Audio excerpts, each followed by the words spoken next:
ओम ओम ओम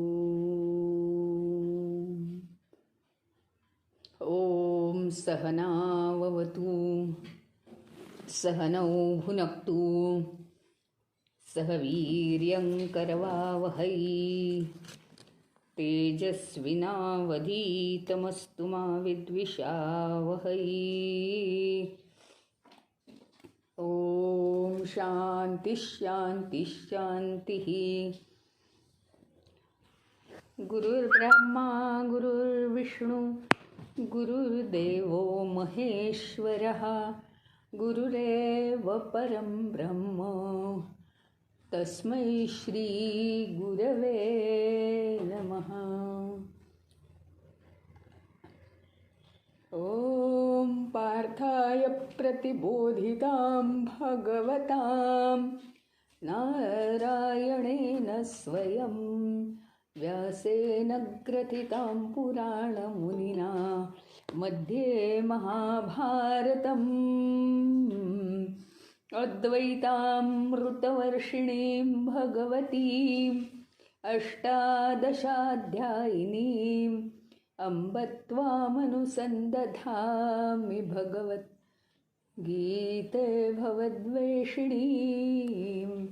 नमोऽस्तु ते व्यासविशालबुद्धे फुल्लारविन्दायतपत्रनेत्र येन त्वया भारततैलपूर्णः प्रज्वालितो ज्ञानमयः प्रदीपः प्रपन्नपारिजाताय स्तोत्रवेत्रैकपाणये ज्ञानमुद्राय कृष्णाय गीतामृतदुहे नमः। सर्वोपनिषदो गावो दुग्धा गोपालनन्दनः पार्थो वत्स सुधीर्भोक्ता दुग्धं गीतामृतं महत्। वसुदेवसुतं देवं कंसचाणूरमर्दनं देवकी परमानन्दं कृष्णं वन्दे जगद्गुरुं कृष्णं वन्दे जगद्गुरुं।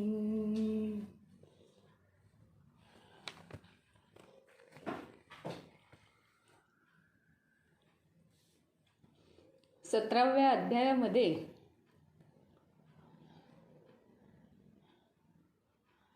अन्नाचं महत्त्व आरोग्याच्या दृष्टीने सांगता सांगता, आरोग्य म्हणजे शरीर मन बुद्धी इंद्रिय यांचं आरोग्य,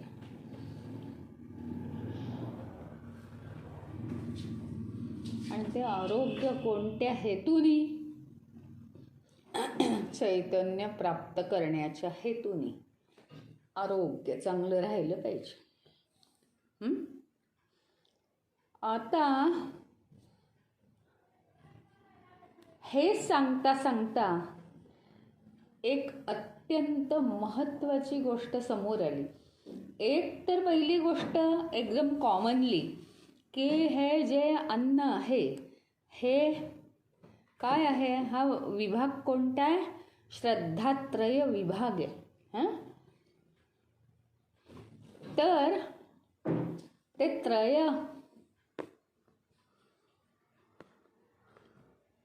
हे जे 3 गुण आहेत ना, पहिल्यांदा 3 3 3 आहे, सगळंच 3 3 आहे बरं का। आपण बघूया। तर हे जे 3 गुण आहेत, 3 गुणांप्रमाणे 3 गुणांचे लोक आपापल्या गुणाप्रमाणे, म्हणजे ज्यांच्यामध्ये जो गुण जास्त असतो त्याप्रमाणे ते अन्न खातात। याच्यात पद्धती आहेत। म्हणजे एखादा तमोगुणी जन्मभर कसं अन्न खातो वगैरे। दुसरी गोष्ट, प्रासंगिक सुद्धा हे गुण बदलतात आणि प्रासंगिक सुद्धा अन्न कमी जास्त खाल्लं जातं किंवा त्या त्या पद्धतीचं फंक्शन असेल गोड अन्न, जड अन्न जास्त खाल्लं जातं आणि नंतर सात्विक अन्न खाल्लं जातं. मुगाची खिचडी खाल्ली जाते 2 दिवस असं. म्हणजे ते बदलतं.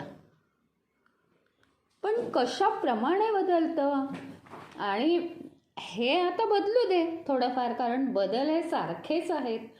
परंतु ॲव्हरेज जो मनुष्य राजसिक किंवा ॲव्हरेज जो तामसिक, ॲव्हरेज जो सात्विक, त्याच्याप्रमाणे त्याचं अन्न असतं. म्हणजे त्याच्या गुणाप्रमाणे त्याचं अन्न आणि त्याच्या अन्नाप्रमाणे परत त्याचे गुण वाढत राहतात. सगळ्याचीच अशी दुष्टचक्र आहेत. आता हे 3 गुणांप्रमाणे आहे इथपर्यंत ठीक आहे. त्यानंतर अजून एक गोष्ट गुहेतनं निघाली आहे, भगवंताच्या गुहेतनं. म्हणतात ना अलीबाबाची हीच गुहा. त्याप्रमाणे त्या भगवंताची गुहा ही अलीबाबाच्या गुहेपेक्षा फार अजून मोठी आहे बरं का. अजून हे आहे ती अगदी अतिशय मौल्यवान आहे आणि त्याचा थांग आपल्याला कधीच लागत नाही. तर या गुहेतून आत्ता काय निघालं आहे बाहेर, अत्यंत महत्त्वाची गोष्ट, की हे जे अन्न आहे 3 गुणांप्रमाणे चालतं कबूल आहे, पण 3 गुणांप्रमाणे काय होतं म्हणून हे अन्न चालतं. कशावर अन्न अवलंबून आहे? मी दिवसभर काहीच केलं नाही कारण आज काम नव्हतं, मग मी झोपून राहिले, आराम केला. अहो पण कुठेच गेले नाही, मला भूकच नाही लागली, मग जाऊ दे, रात्रीचं जेवण स्किप. ह्याचा अर्थ आपल्या कष्टांवर आपलं अन्न अवलंबून असतं. कष्ट म्हणजे काय? कमी जास्त आपलं काम होतं. दररोज जे आपलं कर्तव्य कर्म आहे ते कर्तव्य कर्म भगवंताच्या भाषेत यज्ञ आहे. यज्ञ. त्या कर्तव्य कर्मासाठी करावी लागणारी धावपळ, शारीरिक मानसिक बौद्धिक धावपळ, ताणाताण किंवा त्याच्यावर काहीतरी योग्य अयोग्य विवेक, हे सगळं. तर हे जे सगळं आहे ते तप आहे बरं का. यज्ञासाठी करावी लागणारी जी धावपळ आहे, साधना आहे, ते तप आहे. आणि तप हे आहेच शिवाय वेगळं. ते तप केलंच पाहिजे आपण. भगवंताचं स्मरण हे केलंच पाहिजे रात्री झोपताना आणि ते ध्यान आपण केलंच पाहिजे 10 मिनिटं तरी. ते तप वेगळं ते आहेच, पण हे पण एक तप आहे. आणि दान. हां, तर हे जे सगळं आहे त्या यज्ञ तप आणि दानाच्या क्वालिटी क्वांटिटीवर अन्न अवलंबून असतं असं भगवंतांनी सांगितलं. आणि असं सांगितलं की कोणाला वाटतं हे काय माझ्या नशिबी, हे मलाच का असं करावं लागतं, केवढे कष्ट आहेत मला वगैरे. पण तसं समजू नका. मुख्य हा जो यज्ञ आहे, यज्ञ म्हणजे आपलं कर्तव्य कर्म. प्रत्येकजण आपापल्या ज्या भूमिकेत आहे त्या भूमिकेसाठी भगवंतानी आपल्याला सिलेक्ट केलं आहे असा भाव असू दे. त्याचं कारण तो भाव असला की आपल्याला उपयोगी पडणार आहे. त्या भावामुळे आपलं जीवन पुढे जाणार आहे. पण दुसरी महत्त्वाची गोष्ट की तो भाव नसेल तर आपल्याला त्रास होणार आहे. आणि मला एक सांगा ना, हे जे यज्ञ आहे, यज्ञ म्हणजे आपलं कर्तव्य कर्म, आपली भूमिका, जीवनातली आपली भूमिका, त्याच्यासाठी करायला लागणारी कर्म दिवसभरातून जी काय आहेत. कोणी डॉक्टर आहे, कोणी इंजिनियर आहे, कोणी घरकाम करतं, कोणी ऑफिसमध्ये बसून काहीतरी करतं, काहीही. म्हणजे जी काही भूमिका आहे आपली, तो बघा कसा ITत जातो आणि तो बघा कसा वकील आहे, त्याची मजा आहे. आणि मी वकील झालो असतो तर बरं झालं असतं. आता वेळ निघून गेली ना. ज्या अर्थी वकील होण्याचा विचारच आला नाही त्या वयात, त्या अर्थी ती भूमिका आपल्यासाठी नाही असं आपण मानलं पाहिजे. आणि म्हणून ही भूमिका जी आहे प्रत्येकाची ती देव मानून त्यांनी केली पाहिजे. हा भाव मनात यावा हळूवार म्हणून त्यांनी यज्ञ तपदान ह्या 3 गोष्टी जीवनात महत्त्वाच्या आहेत आणि त्या करत असताना भगवंताला समर्पित झालं पाहिजे. आता भगवंत म्हणतात सारखं तुम्हाला सांगितलं समर्पित व्हा समर्पित व्हा, तर कोणी पण मात्र एक आहे, यज्ञतपदान श्रद्धेने नाही केलं तर ते फळत नाही. श्रद्धेने जर तुम्ही केलं, श्रद्धेने केलं भगवंताला समर्पित करून, तर ते फळतं. म्हणजे काय की तुम्ही वासनांमधून मुक्त होता आणि तेवढ्याचसाठी तर जन्म झाला आहे आपला. मग त्याच्यासाठी काहीतरी करावं लागलं आणि ते केलं तर कुठं बिघडलं. तर फक्त भगवंताचं हे म्हणणं आहे की मग मी म्हणतो आहे पण प्रत्येकाला श्रद्धा ही येते का मनातून, श्रद्धायुक्त भाव प्रत्येकाला मनातून येतोय का. आणि तो येण्यासाठी आहे ना प्रॅक्टिस केली पाहिजे, रोज प्रॅक्टिस सुरू केली पाहिजे प्रत्येक गोष्टीची. बघा ना तुम्ही, आपल्याला लहानपणी कधी लवकर आलं का. आपण काय केलं, रोज ती लेटर्स काढली आणि तेव्हा कुठे ती पाठ झाली वर्षभरातनं एकदा, आणि सारखं ते आई म्हणून घेत होती आपल्याकडून. तसं आपल्याला आपल्या सगळ्या गोष्टींची आता प्रॅक्टिस केली पाहिजे रोज. श्रद्धा वाढण्यासाठी सुरुवातीला श्रद्धा नसेल तरी ती ठेवायची की देवा हे तूच केलंयस रे, सगळं हे तूच करतोस आणि हे तुलाच अर्पण. हळूहळू हळूहळू तो भाव यायला लागतो. आता हे होत नाही तुमच्याच्यानी म्हणून श्रद्धा सहज बसत नाही. त्याच्याही पेक्षा सोपा उपाय सांगितला. तुम्हाला 12वा अध्याय आठवत असेल तर आठवा. 12व्या अध्यायात भगवंतानी असंच केलं बरं का, की भक्ती ठेवा, भक्ती ठेवा, श्रद्धा ठेवा भगवंतावर असं सांगायचं होतं त्यांना. मग भक्ती कोणकोणत्या मार्गाने करता येते वगैरे हे झाल्यानंतर मग असं सुरू झालं भगवंताचं, ही भक्ती सगळ्यात श्रेष्ठ, असं केलं पाहिजे, तसं केलं पाहिजे. हां, आता सगळं सांगणार नाही आहे मी कारण तो विषयच नाही. मग त्याच्यानंतर काय, त्यातला महत्त्वाचा भाग सांगायचा आहे मला. त्याच्यानंतर हां, हे बघ, तुला जर हे जमत नसेल ना तर तू काय कर, ह्याच्यापेक्षा सोपा उपाय सर, तेही जमत नाही आहे बरं असू दे ना, काही हरकत नाही, नुसता जप कर बाबा, नुसत्या त्या मंत्रोच्चाराने तुझं कल्याण होईल म्हणजे होईल. तेही जमत नाही आहे, सकाळी उठून एक ओंकार कर, असं भगवंतानी केलेलं आहे. सोपं सोपं सोपं, पण जमत नाही आहे म्हणू नकोस, काहीतरी कर म्हणजे काहीतरी रिझल्ट्स येतील.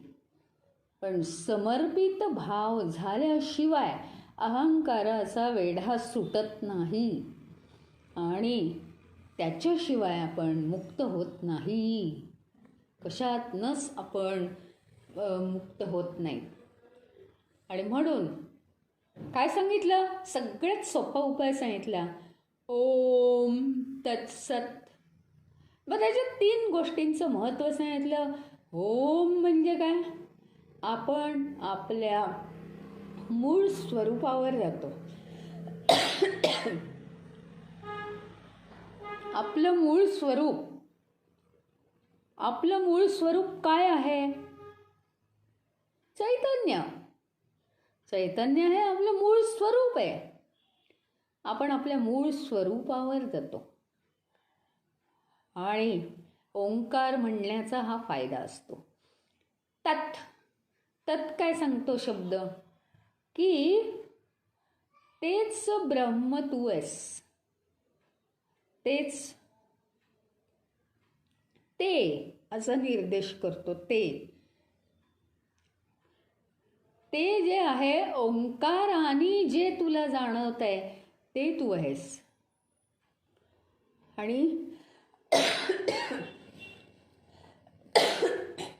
सत काय सांगतं? सत सत असं सांगतं की सत म्हणजे अस्तित्व. अस्तित्व, परमेश्वराचं अस्तित्व आपल्याला जाणवणं.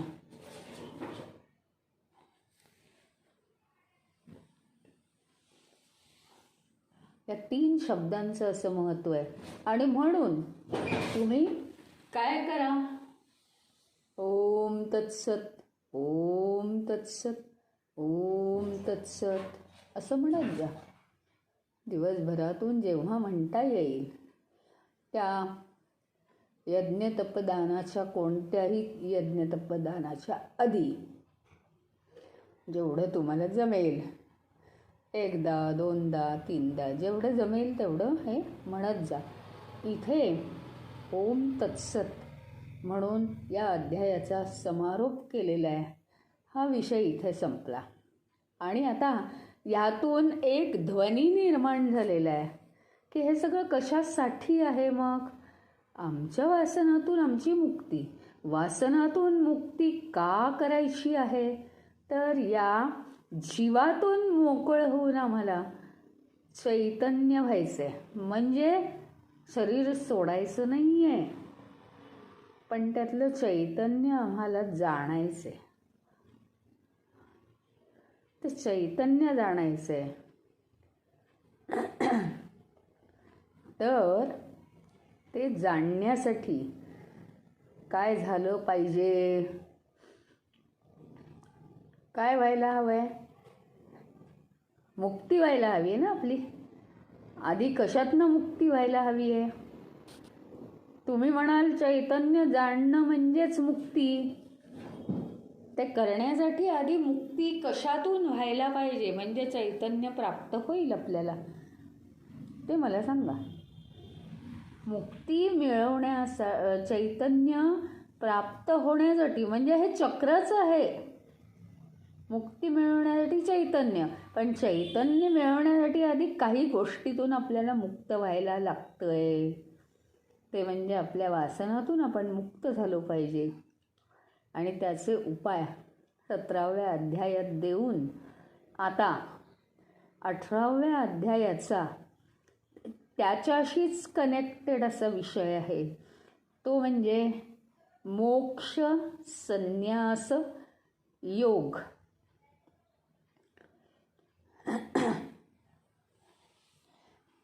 तर मोक्ष म्हणजे काय? मोक्ष, मोक्ष म्हणजे मुक्ती, मुक्त होणं. मग तुम्ही म्हणाल काय की सगळ्यातनं मुक्त व्हायचं म्हणजे भगवी वस्त्र घालणार की काय? आम्हाला संसार सोडावा लागणार की काय? वनात जावं लागणार की काय? नाही, अजिबात नाही. मुक्त होणं किंवा मोक्ष मिळवणं ह्याचा अर्थ काय आहे? अर्थ काय आहे याचा? मुक्त म्हणजे, मुक्त म्हणजे मोहातून दूर होणं.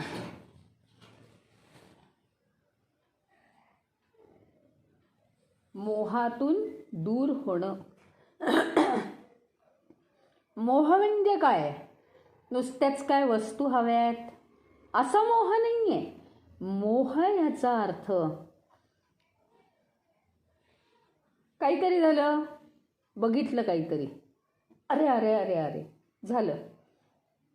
हा सगळा मोहच आहे मनाचा. मन त्याच्यात उडी घेतं, त्या विषयात. स्वतःला विसरून ध्यान करा म्हटलं की जमत नाही. पण स्वतःला विसरून किती वेळा दिवसभरातनं आपण विषयांमध्ये उडी घेतो. कितीतरी वेळा विषयांमध्ये आपण उडी येतो. कुणीतरी एक वेगळा शब्द बोलला, अरे असं कसं झालं, किंवा सुरू त्याच्यावर, आणि असं केलं नुसतं अरे की बंध होतो.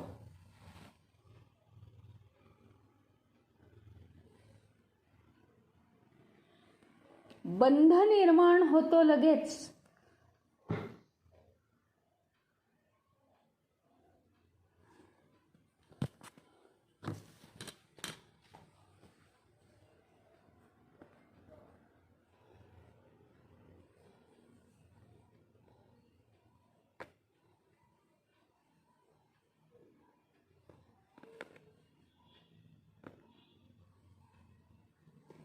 त्याच्यामुळे आपल्याला फार सतर्क राहावं लागणार आहे की बंध निर्माण होऊ नयेत. यासाठी आपल्याला सतर्क राहावं लागणार आहे. लगेच एखादी गोष्ट म्हणजे फोन आला,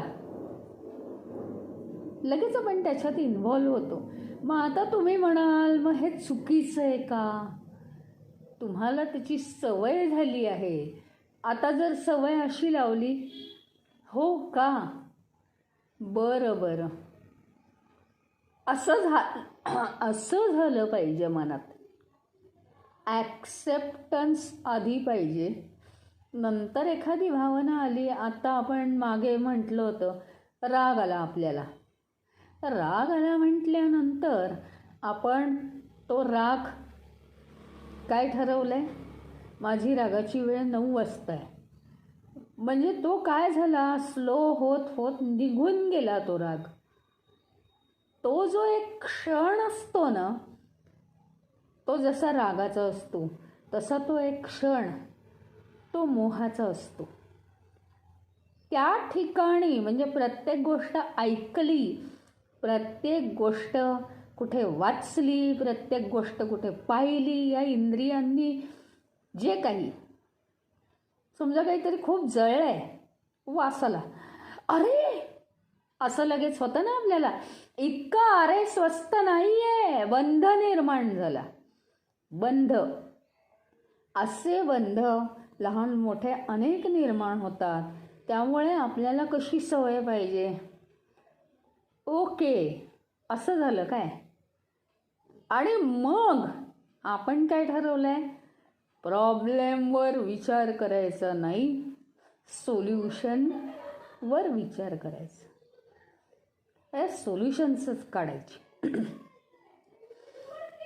आणि दुनियाभरचे सगळे विचार घेऊन एकदम स्वतःला धक्के जर लागले तर असे अनेक बंध बिना कामाचे निर्माण होतात. हा अभ्यास आपण करणं आवश्यक आहे. किंवा एखादा प्रसंग घडला आणि त्याची शेपटाला शेपट जोडणं आपल्या मनात चालू झालं. आपण काय ठरवलंय, जे काय आहे ते वर्तमान काळात राहायचं, सोल्युशन्स काढायची आणि मोकळं व्हायचं. कधीही झालेल्या विषयांवर विचार करत बसायचं नाहीये. कित्येक गोष्टी अशा आहेत, विचार न करताच त्या घडतात आपल्या हातून, सहज घडतात त्या. त्यामुळे त्याचा विचार करण्याची गरज नाही. आणि मनामध्ये इतकं सहज आणि सोपं आयुष्य नाही आहे, जितकं आपण त्याला स्वस्तात घेतोय तसं ते खूप महागडं आहे. आणि म्हणूनच आपल्याला जन्मावर जन्म घ्यावे लागतात. आता मोहातून मुक्ती म्हणजे मोक्ष हे आपल्याला कळलं. मोह म्हणजे काय, कुठलाही विचार आला की मन त्याच्या मागे जे धावतं, हा आहे मोह. किंवा मनामध्ये त्याची शेपटं चालू राहतात, विचारांवर विचार, विचारांवर विचार, ज्याचा काहीही उपयोग नसतो. सतत आपलं लक्ष सोल्युशन्सकडेच पाहिजे. प्रॅक्टिकल लाईफ आपल्याला जगता आलं पाहिजे. प्रॅक्टिकल जगायचं. विचार करत बसणं फालतूचे म्हणजे प्रॅक्टिकल नव्हे. प्रॅक्टिकल याचा अर्थ आत्ता जे झालं आहे. तुम्ही एक उदाहरण घ्या की घरात कोणाला तरी बरं नाही. अच्छा, असं झालं आहे का, चला डॉक्टरकडे, नाही तर डॉक्टरला बोलवा. का विचार करत बसतो आपण? नाही करत. प्रत्येक गोष्ट इतकीच अर्जंट आहे आयुष्यात की ज्याच्यातून आपण मुक्त झालं पाहिजे. प्रत्येक गोष्टीतून मुक्त झालो पाहिजे. हा एक मोठा लेसन आपण घ्यायला पाहिजे त्या क्षणी. म्हणजे आपण कशातच अडकणार नाही. दुसरा काय वागला ह्याच्यात सुद्धा आपण खूप अडकतो. आता कसं सोडायचं? आमच्या खूप जुन्या सवयी आहेत या, आणि दुसऱ्यांनी असं वागणं योग्य आहे का वगैरे. मग तुम्ही सामान्य जीवन जगणार. पण तुम्हाला जर विकसित जीवन जगायचं असेल, दुसरा कसा वागला याचा माझ्या जीवनाशी संबंध नाही. दुसऱ्यांनी कसं वागायचं हे त्याच्या स्वतःवर अवलंबून आहे. माझा काडीचाही संबंध नाही.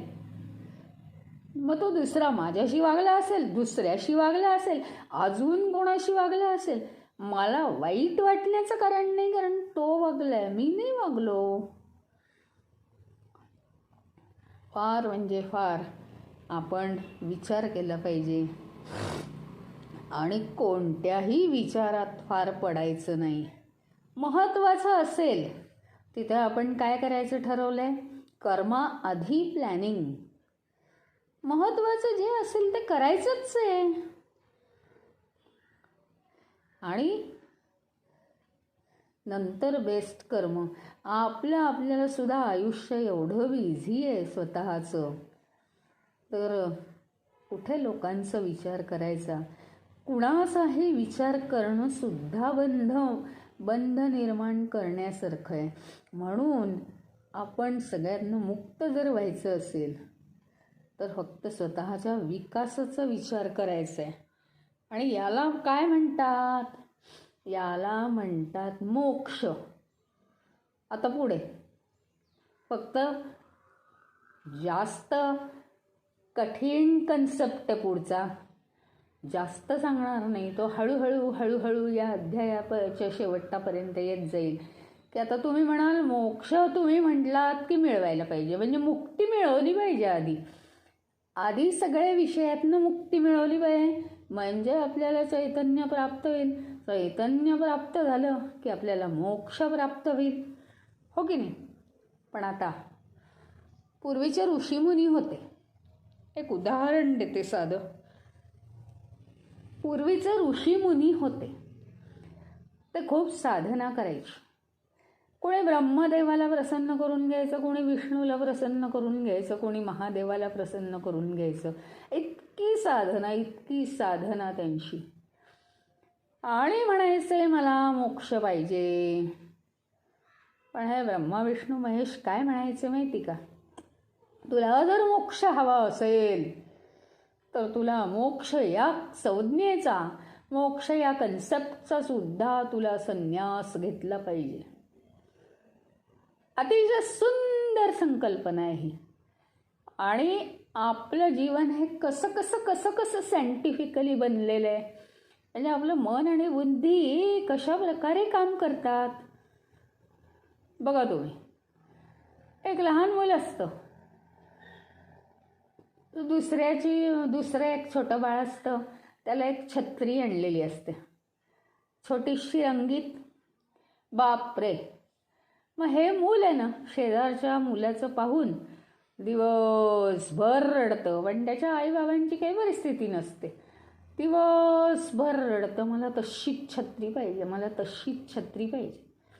इतकं समजवतात आणि मुसमुसून रडून ते झोपून जातं. मुसमुसून रडतं, कारण त्याचं विश्व तेवढंच आहे ना, आणि ते झोपून जातं. आपलं अगदी तसं आहे. एकच एक, एकच एक, एकच एक, बरं का. एकच एक गोष्ट असं करता करता मला हे पाहिजे, मला ते पाहिजे, मला ते पाहिजे, अशी संसारी माणसाला मोहाची सवय असते. आणि एक आहे, त्यातलं एक सायन्स आहे, एखाद्या गोष्टीच्या मागे लागल्याशिवाय ती गोष्ट मिळेल का आपल्याला, प्रयत्न करावे लागतात. मग ते पाहिजे पाहिजे पाहिजे म्हणावं लागतं. ते व्यवहाराच्या दृष्टीने ठीक आहे, पण आत्ता तुम्ही अभ्यास करतात 18व्या अध्यायाचा मोक्ष संन्यास योग, या फ्रेमवर्कला आपल्याला आता काम करायचं आहे. त्यामुळे व्यवहाराचा मुद्दा नको.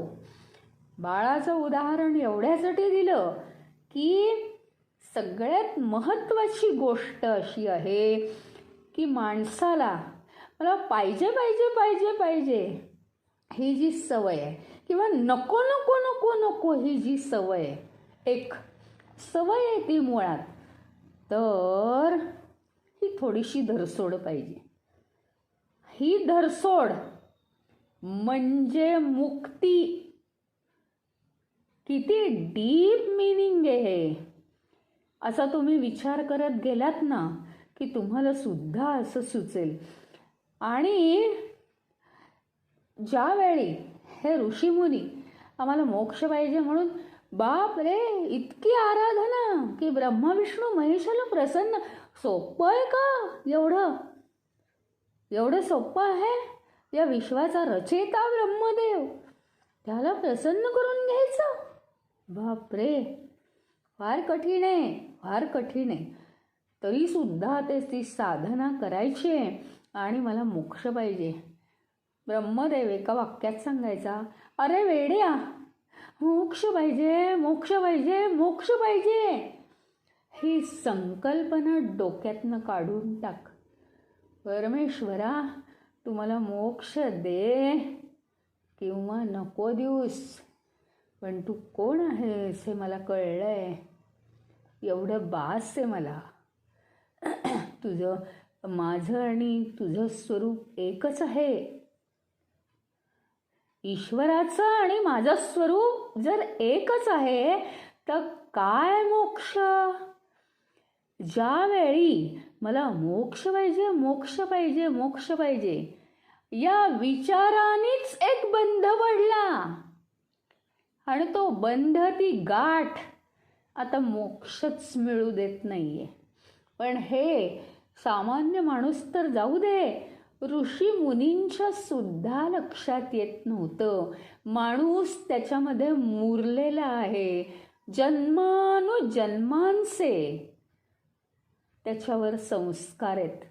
त्याच्यामुळे असं होतं की मी चांगलीच गोष्ट मागतोय ना, सद्गुणी आहे मी सात्विक आहे, मी चांगलंच मागतोय ना, पण चांगलं मागितल्यावर मला मिळायला नको का?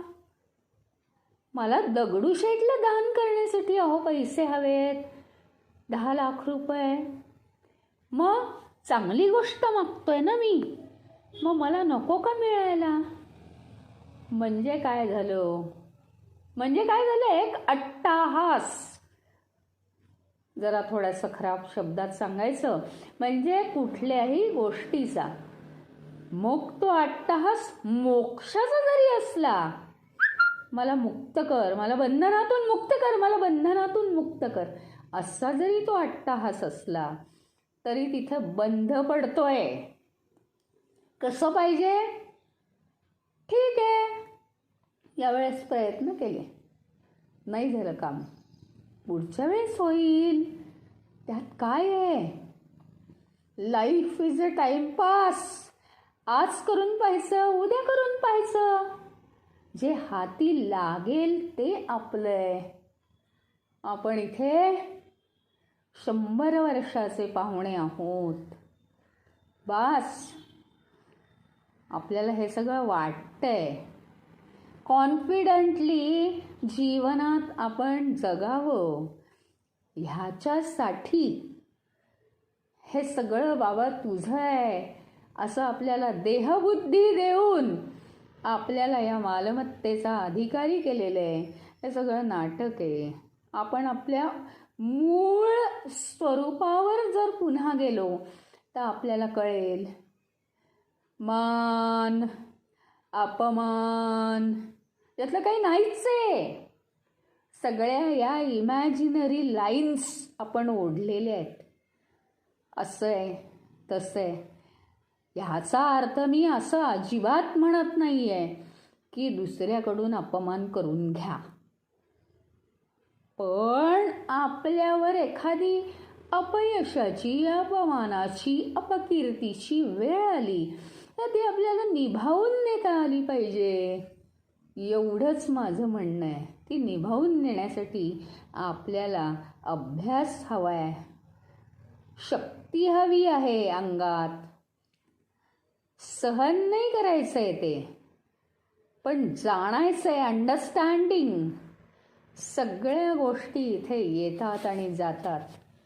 कोणतीही सिच्युएशन असेल, कोणतीही सिच्युएशन संपते शेवटी. काळजीची असेल तर तीही संपणारच आहे सिच्युएशन. आणि सुखाची असेल तर त्यात बुडू नये, तीही संपणारच आहे. आपल्या सगळ्या गोष्टींचं ज्ञान जर झालं तर, आणि म्हणून मोक्ष संन्यास योग हा कन्सेप्ट आहे अत्यंत महत्त्वाचा. आधी मोक्ष तर मिळू दे हो आम्हाला. सगळ्या गोष्टीतनं आपण मुक्त मुक्त मुक्त मुक्त होत गेलो. फक्त वर्तमान काळात काय करायचं आहे आम्हाला सांगा. बाकीचं जाऊ दे. कशालाच किंमत नाही आहे, कशालाच किंमत नाही. प्रयत्न करायचा, छान राहायचं, बेस्ट राहायचं, मान मरातब कमवायचं आहे या दुनियेत. आपल्याला जे पाहिजे ते सगळं कमवायचं आहे. आपण नाव कमवायचं आहे, कीर्ती कमवायची आहे. कोणी कीर्ती नाही कमावली, सगळ्यांनी कमावली. मग आपणही तसंच करायचं आहे. व्यवहार आहे तसंच करायचं. त्याच्यासाठी तर आपल्याला देह दिलेला आहे, बुद्धी उत्तम दिलेली आहे मानवाला. पण शेवटी आध्यात्मिक अंडरस्टँडिंगचं बॅकग्राऊंड आपल्या मनामध्ये पाहिजे सतत. की जे काही आपल्या वाट्याला कमतरता आली असेल, दुःखद किंवा अपयश किंवा अपकीर्ती, नाव खराब झालं असेल, अरे ह्या गोष्टी 2 दिवसाच्या. लोक असंही बोलतात तसंही बोलतात.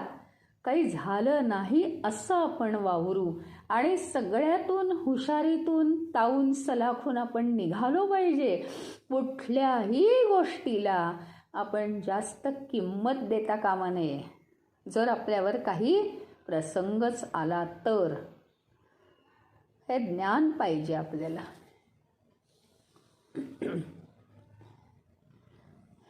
आणि असा हा मोक्ष संन्यास योग आता आपण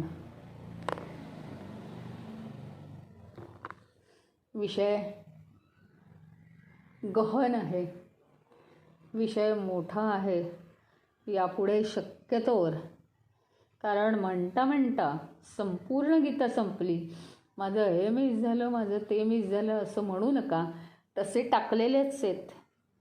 कालचेही व्हिडिओज टाकलेले आहेत हां, तर तेही ऐका. पण व्हिडिओ नंतर ऐकणं हे थोडंसं त्रासाचं. म्हणजे तेवढा 1 तास काढून शक्यतोवर सर्वांनी जॉईन करा आणि हा अध्याय उत्तमपणे ऐका. थोडीशी मध्ये मध्ये समरी येईल, पण अत्यंत त्याच्यात फॉर्म्युले दिले असतील बारीक सारीक. आता मोक्ष संन्यास योग केवढी मोठी संकल्पना आहे की आपण, आपल्याला मुक्ती पाहिजे, मुक्ती पाहिजे. बरोबर आहे. हां, सगळ्यातनं मुक्त होऊ आपण. अहो पण मला मुक्ती पाहिजे, मला मुक्ती पाहिजे. मी मुक्तच होत नाही आहे कशातनं. म्हणजे मुक्तच होत नाही आहे म्हणजे मला घर सोडून जायचं आहे, पण मला केवढी जबाबदारी आहे. नाही नाही नाही नाही, असं नाही चालणार, असं नाही चालणार. व्यावहारिकसुद्धा आणि आध्यात्मिकसुद्धा. मुक्ती पाहिजे यांनी बंध निर्माण होणार आहे. अतिशय सुंदर संकल्पना आहे. असे बारकावे जर आपल्याला माहीत नसतील तर आपण कुठंही वाहत जातो आणि एवढं समजल्यावर सुद्धा आपल्या हातून काही होईल, चूक होऊ शकते. तर आता आपण उद्यापासून 18व्या अध्यायाच्या पहिल्या श्लोकाला सुरुवात करतो आहोत. अध्याय मोठा आहे, पण अनेक क्लुप्त्या त्याच्यात सांगितल्या असतील. अनेक गोष्टी आपण शिकणार आहोत आणि ईश्वराची महत्ता एवढी आहे की तो आपल्याकडून हे संपूर्ण गीता पूर्ण करून घेतो आहे. तर त्यालाही त्याचा आदर सत्कार करणं, आपण हजर राहून, हेही तेवढंच महत्त्वाचं आहे.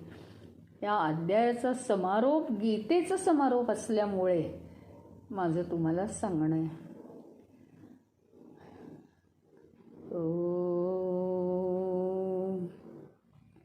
ओम पूर्णमदः पूर्णमिदं पूर्णात् पूर्णमुदच्यते पूर्णस्य पूर्णमादाय पूर्णमेवावशिष्यते. ओम शांती शांती शांती. हरि ओम. श्री गुरुभ्यो नमः. हरि ओम.